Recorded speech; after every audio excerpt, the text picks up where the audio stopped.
Hey guys! In this video, I'll be swatching and reviewing both of the 144 Ultimate Eyeshadow palettes from Makeup Revolution.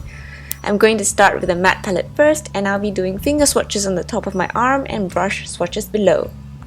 The first one-third of the palette, or first 4 columns, are pretty useless because they apply very sheer and light, and the colours are very similar to each other and do not really show up against my skin, especially with a brush, so I'm going to skip the live swatching for these columns and just show you guys some snapshots.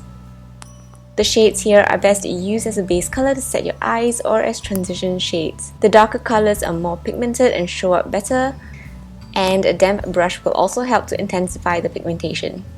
The colors are more pigmented from column 5 onwards, and I'm going in with a very light tan for my finger swatches so that you can see the true pigmentation of the shadows, and you can definitely build the color from there. The brush swatches take a few swipes to build up to the same pigmentation. Makeup Revolution's eyeshadows are known to be buttery and creamy, but most of these feel like typical powdered eyeshadow, with the exception of a handful random ones that feel like straight up cream.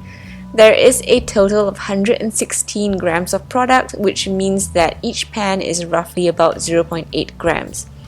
And this is a very generous size for the price of this product.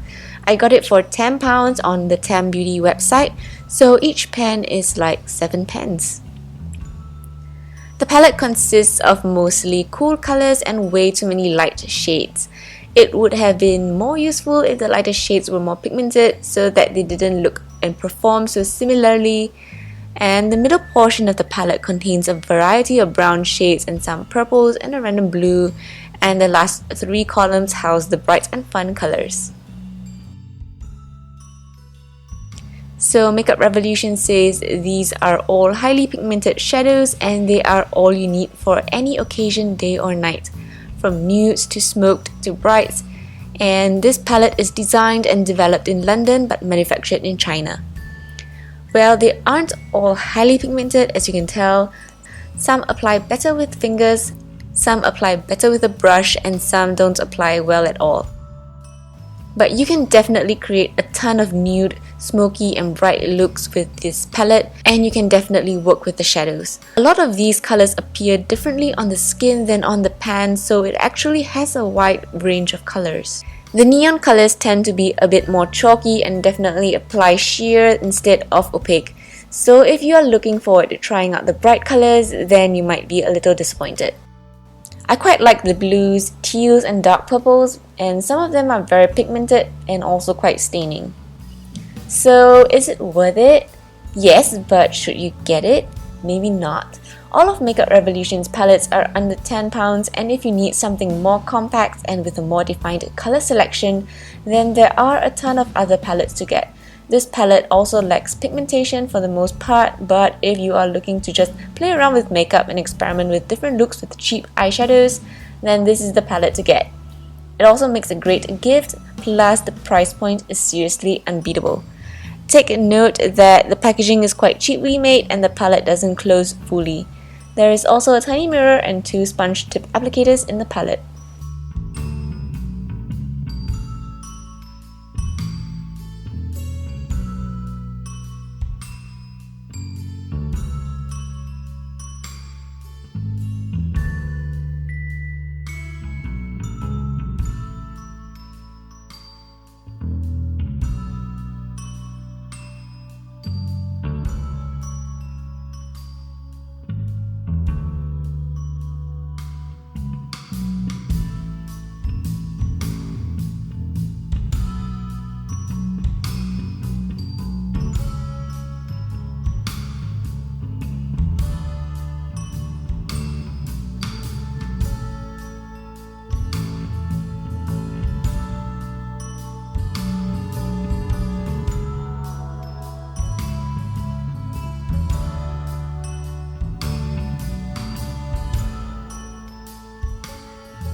Now for the Shimmery Palette.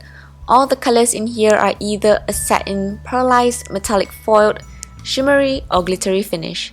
They apply best with a finger and quite badly with a brush, so I won't be doing brush swatches for this palette. And the first 2 to 3 columns consist more of highlight shades in the metallic foiled finish. They are very reflective and glimmery. And unless I show you multiple swipes, the swatches here are one swipe swatches, so they are definitely pigmented. Again, the shades here tend to look similar to one another. There are a handful of glitter shadows in columns 4 and 5 which are more reflective and glittery than the metallic ones. They have bigger chunks of glitter in them, so they are very pretty. Also, they transfer from finger to skin very well, but do not spread very much, so they might not blend easily on the eyes. You probably won't be using this palette on its own since it is full of glitter, unless a full shimmer eye look is your thing, so that may be one downside to this palette. Columns 5 and 6 have some really nice warm colors, and I generally like the color arrangement of this palette as compared to the matte one.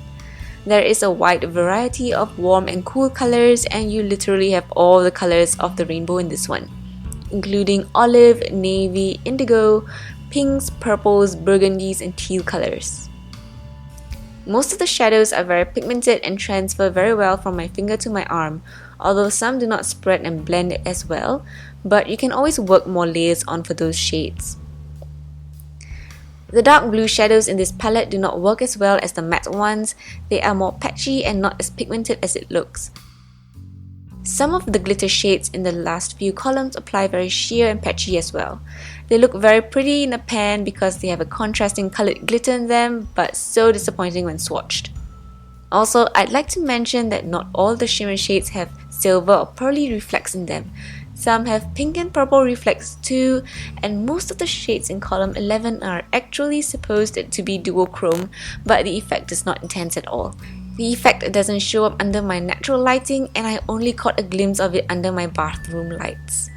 It's still pretty cool that Makeup Revolution considered this trend in their palette though. So, should you get it? For the love of glitter, yes you should. So those are my overall thoughts on these two palettes. I hope you enjoy the rest of the swatches in the video, and I'll see you soon in my next video. Bye!